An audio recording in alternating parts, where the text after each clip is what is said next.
live outside of our Fox 6 studio here in Kearney Mesa. Let's go back inside now with Des. All right, Chrissy, thank you. In a Fox 6 special report this morning, we're taking a closer look at hyperbaric oxygen tanks. Up until recently, the tanks were only used in severe medical cases, but now the procedure is being used for minor health problems, too. Fox 6's Sherry Palmieri explains.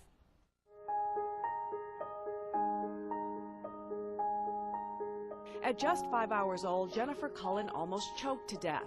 She survived but suffered a brain injury that affected her behavior, her balance, and her ability to learn. Jennifer, show me your nose. It was very heartbreaking, but we never gave up hope. Jennifer's young life became consumed with tutoring, speech therapy, and physical therapy. What's missing?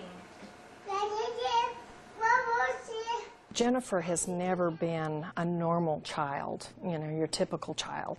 Her condition worsened when she began to have seizures, sometimes as many as 60 in one day. It was, like, tough. It seemed like the more intense therapy, you know, we would make improvement. But then sometimes we'd also, with the seizures and stuff, you might see a little backsliding. Then Jennifer's family heard about hyperbarics. Initially, hyperbaric oxygen chambers were used to help divers who made mistakes while underwater. But now these chambers are used to help treat medical conditions. Essentially, hyperbarics is a way to pump more oxygen into the body to speed up the healing process. How are you feeling? Good. The repair cells and also the get better cells are all oxygen energized. They need 24 times more oxygen to make them work quickly and effectively. And that's just every disease there is. Bob Sands opened one of the first non-physician hyperbaric clinics in San Diego back in 1990. He's treated more than 30,000 patients and says he's had a 90% success rate in using the chambers for more than 40 off-label treatments. Alrighty. It is mainstream medicine. For a little short list of 14 life and limb salvage acute care problems. You want to save the patient's life? Why isn't it being backed by insurance companies as a matter of dollars? At $200 per 90-minute session, Sands charges a tenth of what hospitals charge. But some doctors argue hyperbaric chambers are not a cure-all. We don't have a lot of comparative data that says, okay, if we don't do anything versus putting this person in a hyperbaric chamber, who's going to do better and why? Because the differences between people are such that you don't know whether it's the person that's doing better on their own or whether it's the chamber making them better. Jump in there, Jennifer.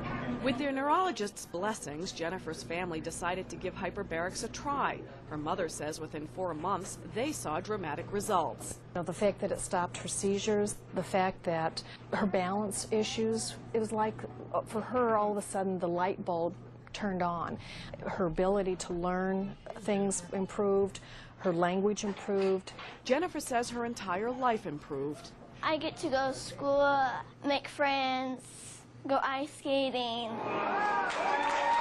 Nowadays, she not only skates, but competes. A far cry from the little girl whose balance issues once prevented her from even making it up the stairs. In Golden Hills, Sherry Palmieri, Fox 6 News. And this morning, Julie Payne joins us. She, too, has been treated with hyperbaric oxygen, and she is very happy to be here, I know. How are you? I'm doing well, thank you. Tell everybody a little bit about your story. I know you had gone on a trip, and when you returned, you noticed something wasn't right. Yes, I developed flu-like symptoms, just your normal flu-like symptoms, and then it eventually evolved into pelvic and lumbar spine pain. Then just every day there would be some other different type of, problem that I would experience. I went to the emergency room. I was hospitalized for 6 days and released without a diagnosis. Some of my symptoms were tremors, nervous tics in the face, not being able to walk. I collapsed in my home. So I had 5 different specialists overseeing my case. And you were diagnosed, or misdiagnosed, I should say, several different times, yes, right? With all kinds of different possibilities. Nothing was really right. That's correct. So how did you finally find someone that pinpointed what your problem was, and we'll tell everybody what that is in just a second. Sure. Basically, I just did a lot of research on the internet, trying to find, different symptom relations to what I was going through. And after doing extensive research, I found some answers, and then just people saying, oh, I know somebody that has same. Took a lot of research on your part, and Yes. what did this doctor finally say was the problem? Lyme disease. And Lyme disease, I know you get from ticks from deer, Yes. right? Right. Okay. Deer tick. So you had gone on this trip, and that's what happened.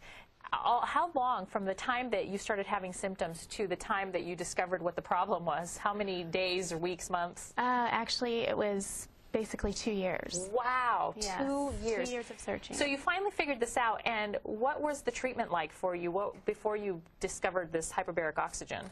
I did antibiotic therapy, including intravenous IV PICC line in my arm that pumped Recefin antibiotics directly through my body. It had to take a toll on your body Yes, and on your mind, I'm lots of side sure. effects. So finally, how did you decide, or who talked to you about hyperbaric oxygen? Again, it was research, and a friend of mine said, I know someone that has done hyperbarics for Lyme disease, and she's doing extremely well. Would you like to speak with her? So she gave me her number, and I contacted her. It was a very positive conversation, and so then I did a little more extensive research and decided to try it myself.